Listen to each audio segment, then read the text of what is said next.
In this Kickstarter preview, we're talking about a once-in-a-lifetime event, where you see, once in a millennium, the Millennium Gate appears, not only spewing out dangerous creatures and artifacts, but other powers as well. Of course, this tracks many different heroes, both those who are virtuous and ones you may call sinners.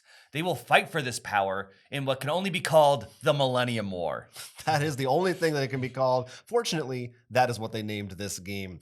Yes, this is a big game based on or inspired by MOBA style games, and there is a competitive and a cooperative mode. Right now we have it set up for competitive mode. That's what we're going to talk about primarily to explain the rules to you. Each side in a 1v1 game, you can also play 2v2, will have 4 heroes, their own special heroes that have their own stats and abilities and what have you. And there are a few options as to how you want to set those heroes up. You can have these standees like we've got. You can have just these dials, which have all their stats and health and stuff. Or you can have minis with them. And some of those minis will also be magnetized like this, so they stick onto the dial. But once you are all set up, this is maybe a few turns into a game right now with the heroes just starting to approach each other. The first thing that you're going to do on your turn is you're going to draw some cards. You have this handy dandy card shoe right here, and you are going to be choosing up to 5 cards in a 1v1, for example. That number may vary depending on number of players, from either of the 2 sides. So one side is focused on weapons and spells you get to use, and the other side is mana. Of course, mana is going to be very important. That's how you're going to be using a lot of your abilities. So you could take, for example, 3 mana and 2 of the weapons/spells or whatever combination you want to use for that. Then you're going to immediately be assigning those cards to your heroes and or the weapon shop. So any weapons, you don't get them right away. They will be placed into the weapon shop. You can see it might go here, or there's one over on that side already. And later on, you'll be able to purchase those using mana. And you need to assign your mana to your heroes. So depending on which element it is, you're going to want to give them to different people, because each hero specializes in one of those elements, uses that type of mana for their attacks, or there's also the master type, which can be used as anything. So it's up to you how you want to align those. You know, I'm probably putting them in places that don't make sense, but just for the sake of explanation. Once you have finished assigning, then you get to activate each one of your heroes and decide what they're going to do. Like I said, they can buy weapons. Each one can hold up to 2 weapons or spells. If you had a spell, it would go into one of these slots face down, and once you activated it, it will be revealed to your opponent. They'll give you some kind of a bonus, usually maybe extra health, extra defense, something like that. Each character has 3 abilities, and often that might be some kind of special attack, but sometimes it could be something else. It could allow them to turn themselves invisible so that nobody can attack them, or make them immune to certain types of damage. You might be able to control someone's character, or even just swap places with someone else, so like pop around different areas of the battlefield all of a sudden. And each of those costs a different amount of mana that you must spend to use it. Of course, you can move your heroes. Now they have a movement speed, so they can go up to that number, but they have to go in a straight line. Now they could go diagonally, but it has to be just one place. You can't start like moving like that all over the place. You just got to go in one straight line. That's the same way that ranged attacks are going to work as well. You're going to need to have a straight line of sight to an enemy, because of course some of your heroes also will have ranged abilities. That's really the main thing you're going to be doing to end your turn, is attacking. Each character has an attack stat, and if they're attacking another hero, then they will subtract from their attack that hero's defense, and that's the amount of damage that will be taken from their health. And if it's reduced to 0, that hero is removed from the game. And you can also attack these beasts that are on the field, or even these special gates that we'll talk about in a second. They don't fight back. Instead, you just have to beat their defense value, your special attack value. As long as you're higher than their number, you're able to take them out. And that's something that's going to give you various rewards and advantages along the way. And once you've done one or all of those things with your heroes, you can decide if you want to move, attack, depends on your situation, which ones you're going to want to do what. Then you are finished, and you discard any cards you have left in hand, and the opponent then takes their turn. You're going to be going back and forth until one of 3 win conditions has been achieved by a side. The first one is one you could probably guess, taking out all your opponent's heroes. If you can get all of them down to 0 health, you've won. The second one involves these monsters. Right now, and at the start of the game, there are level 1 monsters on the board. Once you defeat all 6, 6 new ones spawn. When you get through all these level 1 monsters here, you will hit level 2 monsters. These are harder and have more special abilities to counterattack you when you attack them. But when you defeat them, usually when you defeat a monster, there's give a nice reward like permanently increasing a stat bonus, drawing cards. Defeating a level 2 one, though, will allow you to capture it and put it in your sort of sacrificial, there's the right spot, sanctuary. If you can get one of each element type, you've won. So those level 2 monsters are really important to capture and try to maybe even kill one even if you have it to make sure your opponent doesn't get it. The final way are these ancient towers. Each side has 5 towers, each of their own defense value, just like the monsters. The ones closest to the center have only 5. You can actually see right underneath there. Then 10, then 15. Just like the monsters, you just need to go over their value. They pretty much have like 1 life. If you're able to take down all the towers, you've also won. Completing any of these 3 objectives will give you that win, but you can decide what is best for you or maybe shift depending on what's happening during the game. Now, what I've been talking about is mostly the competitive mode. There is also a cooperative mode. Now, what's important is there will always be 4 heroes in this mode. You don't have 8 like we have on the board right now. And you will have to be working together, and there's some other things. What's important, by the way, is you will not be using this board. For the gate, use the other side of the board. In the base game, the cooperative mode is more of a test thing. It's the Millennium Gate itself. You're fighting the gate.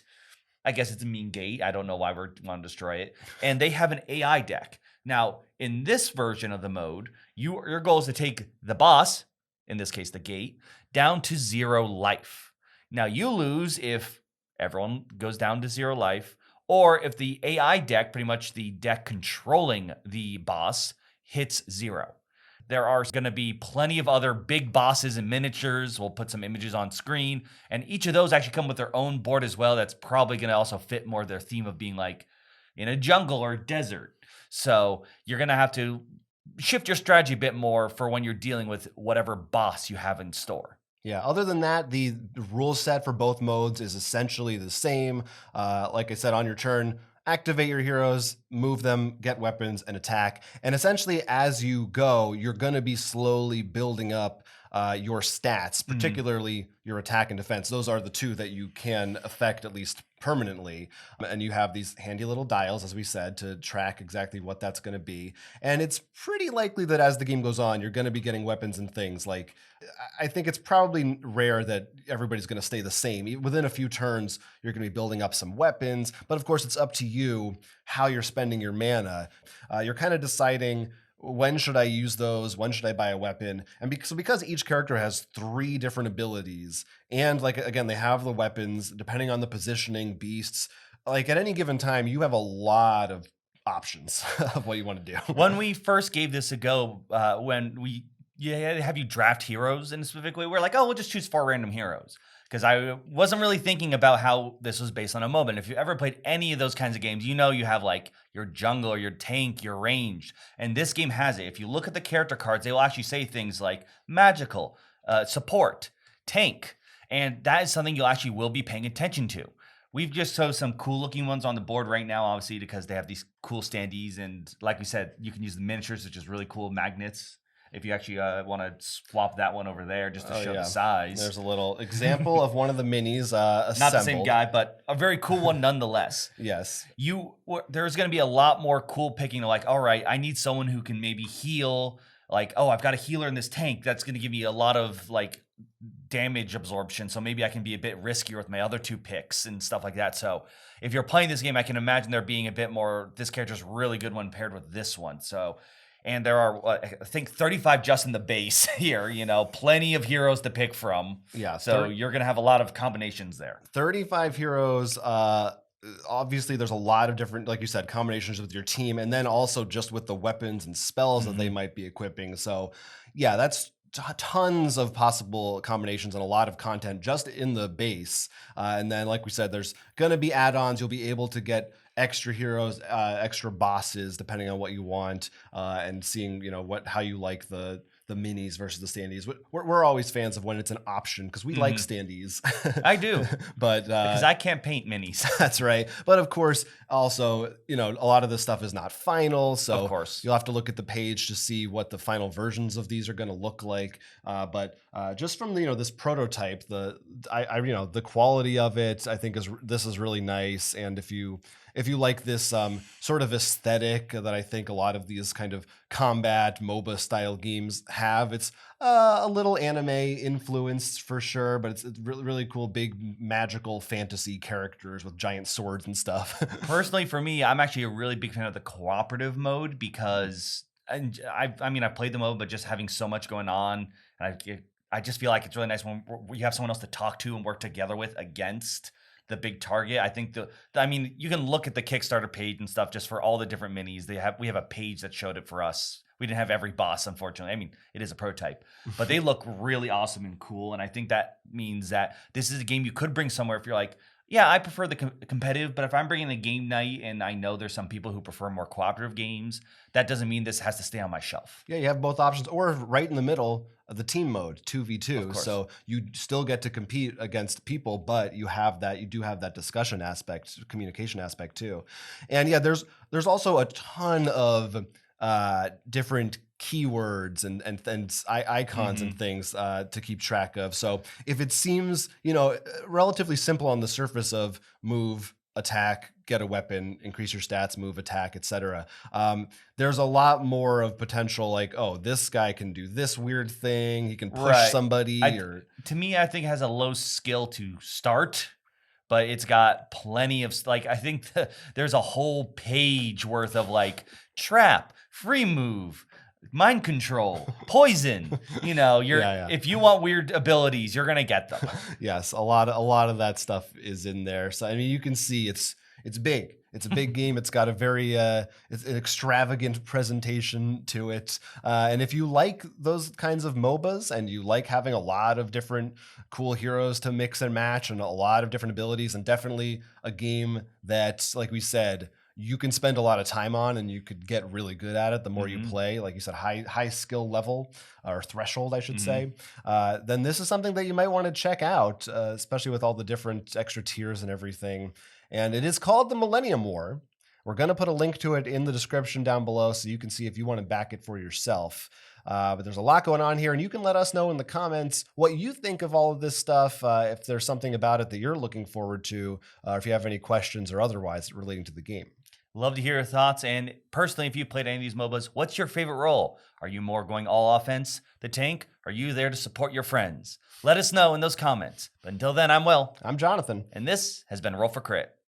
You have reached the end of the video, but before you go, don't forget to hit that like and subscribe, and maybe try to help us out on Patreon if you can. If you want to hear more from us, we've also got a podcast. This is released weekly, and there'll be links down below for wherever you want to listen to podcasts.